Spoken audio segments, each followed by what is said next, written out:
Ekstrom. I wanted to take a minute and talk to you guys about pattern mixing. What it is, why we do it, and how you should actually do it. Pattern mixing can be a little scary, especially when you're first introduced to LULAROE, when we're all used to wearing black and trying to hide in all those shadows of the world.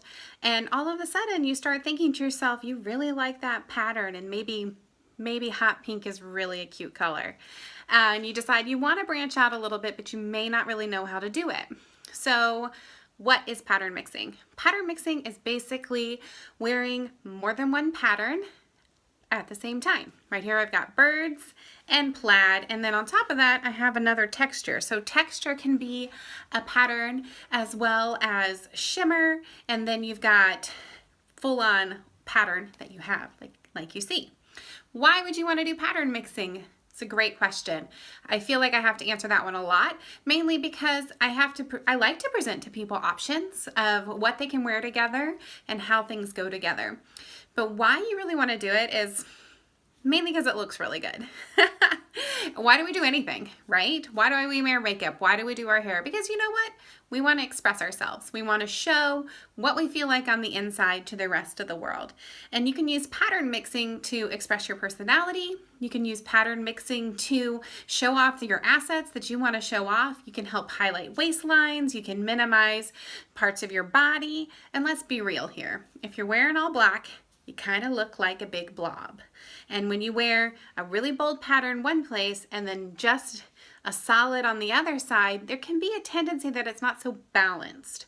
So you want to look balanced, you want to feel symmetrical, and plus you can feel really confident when you're wearing pattern, because pattern can hide a multitude of things that we think aren't so good. So that's kind of the why behind it. So let's talk about, how do you really do this? How can I successfully mix patterns? Okay, so some very, very basic rules have to do with color and object versus abstract. Big words to basically say, if you're going to mix patterns, please make sure they're in the same color tone, that there's some sort of color that matches. Here we've got the red bird, the white highlights all around, and here I've taken the opposite and I've taken the red with the white in the plaid. So same color palette, that's one of the main reasons why this works. And then also something called object and abstract, right? So an object would be not the bird, actually. An object is something that's really rigid and formed, like a stripe, a plaid. Even an animal print can be an object, it can be an object because it's so structured in the way it is. It's kind of what we would call like a micro print. And from afar, it almost acts as a neutral. The birds, on the other hand, is a very bold print. So this is the bold and this is the accent print. So this is our object. Or no, this is our abstract. It's kind of free flowing. It's not following any regular rules. Such a good color, right? And it's not following any rules of geometry or things like that. It's more free flowing. So anything that's going to be a paisley or a floral, a little bit more organic or natural, that's going to be your abstract. And then something that's a little more rigid and structured, that's going to be your object. And I'll show you guys some really, really simple combinations that kind of help you think through this whole thing called pattern mixing. So here's some of my faves. Super basic stripe, right? So this is the LULAROE Irma. It's tan and blue striped. Now check out this. This is just a great pair of leggings. When you wear this together, of course you don't wear it as a tie, right? You're wearing it as a pair of pants together. This one, same blue, same tan, but this is an object and an abstract together. And when you wear this together, throw in a little jean jacket or Harvey or Jackson, something like that, you have a magical look pulling it all together. So, it creates balance because it's a pretty heavy stripe, right? I get it. It's a heavy stripe. It's a lot going on there. But if you had a solid on the bottom, it might not look as good as bringing a little bit more balance to the bottom. Okay? So, stripes and plaids, we're going to step it up a notch here. This one, this might be a little bit on the pattern mixing pro line, and in the sense that it's a plaid, but it's already pattern mixed on the plaid. So here we've got white and red, and then red and white. And the leggings here are mostly red, right in there.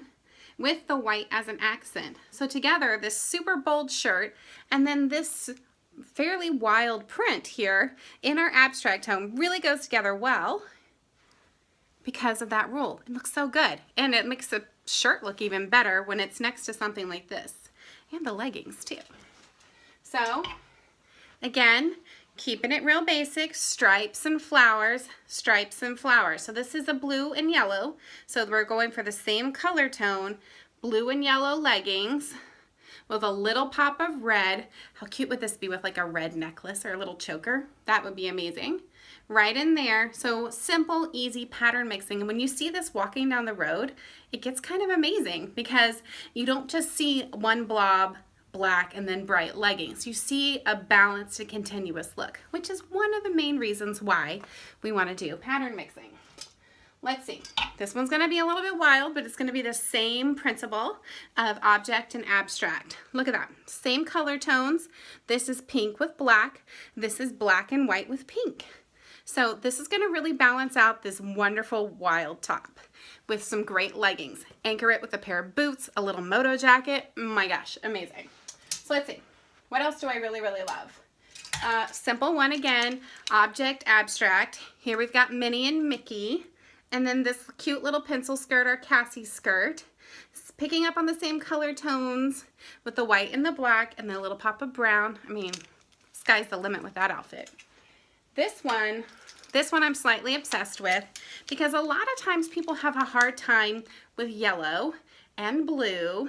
And then this shirt is blue and tan. So it doesn't really match white, it doesn't really match black, and doesn't quite match brown. But look what happens next to yellow. Are we ready? Here it is.